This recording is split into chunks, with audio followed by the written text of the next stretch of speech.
পরম করুণাময় অসীম দয়ালু আল্লাহর নামে শুরু করছি।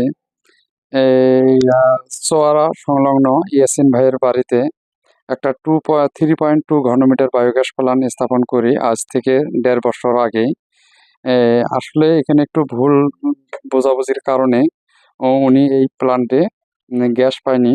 আজকে ইয়াসিন ভাইয়ের মা আছে, তার মুখে আমরা শুনবো যে এই প্ল্যান্টটা কি জন্য গ্যাস পায়নি।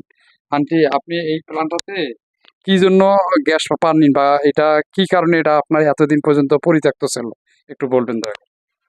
বলেন, বলেন, বলেন। আমরা বুঝি না হ্যাঁ, কিভাবে গ্যাসটা আসবো, এটা বুঝি না। বুঝার বলে আমরা গ্যাসটা চালু করতে পারিনি। প্রিয় ভাই, আসলে ওনাকে আমরা বায়োগ্যাসের ব্যবহার বিধি একটা বই দিছিলাম। এই বইটার এখানে আমাদের নাম্বারও ছিল। আসলে ওনারা বইটা না দেখার কারণে ওনারা এই আমাকে যোগাযোগ করতে পারেনি।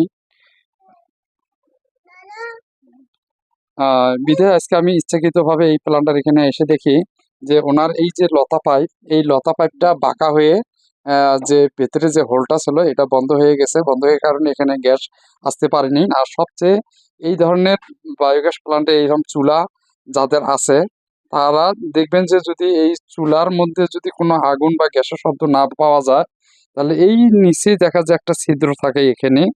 এই এই এই এই জায়গার মধ্যে একটা ছিদ্র থাকে। এই ছিদ্রটা বন্ধ হয়ে যাওয়ার কারণে চুলে যথাযথভাবে গ্যাস না যাওয়ার কারণে চুলাটা জ্বলে না। তবে আপনারা এই ধরনের চাবি এটা এখান থেকে খুলে এই ছিদ্রটা এখন আমরা পরিষ্কার করব। এই পরিষ্কার করলেই দেখি অ্যান্টি খালি এই এইভাবে করে একটু সোলার খসা দিয়ে একটু পরিষ্কার করে দিলেই এখানে দেখবেন যে আপনাদের গ্যাসটা সুন্দরভাবে পাস হয়ে যাবে।